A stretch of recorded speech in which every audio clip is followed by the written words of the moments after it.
I didn't go to my sister's wedding last month and now half my family isn't speaking to me, but I genuinely don't think I did anything wrong. My sister Melissa got married on October 12th. I found out in July that her wedding was the same weekend as my daughter's first travel soccer tournament 3 hours away. Emma is 10 and she'd been working toward making this elite team since she was 7 years old. Only 12 girls made it out of over 60 who tried out, and this tournament was a huge deal. College scouts sometimes show up to these things even for the younger age groups, and the coach made it very clear that missing tournaments without a serious emergency could affect playing time for the whole season. When I told Melissa about the conflict, I offered solutions. The wedding was at 4 p.m. on Saturday. Emma's games were Saturday at 10 a.m. and Sunday at 9 a.m. I suggested I could miss the reception and drive back after the ceremony, or come just for the ceremony Sunday after Emma's game. Melissa said no to both. She wanted me there for the whole weekend because she'd planned a bridesmaid brunch on Sunday morning, and she needed me there as her maid of honor for pictures and getting ready and all of it. I tried explaining how important this was for Emma. Melissa said weddings only happen once, and there would be other soccer tournaments, which is technically true, but also not really the point. I'd already committed to Emma and her team. I'd paid the tournament fees, booked the hotel room, and more importantly, I'd promised my daughter I'd be there. This wasn't just some random game. Melissa started crying and said I was choosing soccer over her wedding. My mom got involved and said I was being ridiculous, that Emma is 10 and won't even remember this tournament. But Melissa will remember her sister missing her wedding forever. My husband Dan stayed out of it mostly, but did say he could take Emma to the tournament alone if I really wanted to go to the wedding. Here's the thing though, Dan is great, but he doesn't know the other team parents, doesn't know which fields to go to, doesn't understand the rotation system for who brings snacks, and honestly Emma specifically asked me to be there. She said, "Mom, you're the one who practiced with me every night. I want you to watch me play." How do I say no to that? I told Melissa 2 weeks before the wedding that I couldn't make it. She didn't speak to me for 3 days, then sent a long text about how hurt she was, and how she'd always been there for me. And this was the one day that was supposed to be about her. She said I was setting a terrible example for Emma, by teaching her that sports matter more than family. My mom called and said I was being selfish and that I was going to regret this. My dad said he was disappointed in me. Dan's parents, who were invited to the wedding, kept asking if I was really sure about my decision. Even my brother texted saying I should reconsider because Melissa was really upset.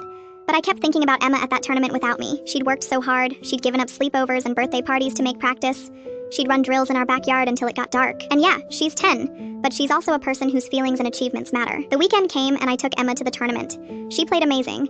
Her team won 2 games and she scored a goal in the second one. When she ran over to me after the game with the biggest smile, I felt like I'd made the right choice, but I also felt sick thinking about Melissa getting ready without me there and walking down the aisle knowing I'd chosen not to come. I texted Melissa congratulations with a long message about how beautiful she looked in the photos. She left me on red. My mom sent me a photo from the reception with everyone together and said, "This is what you missed for a soccer game." She'd asked Melissa's best friend to step in as maid of honor, and apparently the bridal party photos all happened without me. It's been 5 weeks now. Melissa still won't talk to me. My mom brings it up every time we speak. Thanksgiving is coming up and I don't even know if I'm invited to my parents' house. Dan finally told me last night that he thinks I made the wrong call, that Emma would have been fine without me, and now I've damaged my relationship with my sister, maybe permanently. But Emma still talks about that tournament. She keeps her medal in her room and tells anyone who will listen about the goal she scored. She doesn't know what I gave up to be there. Am I the asshole?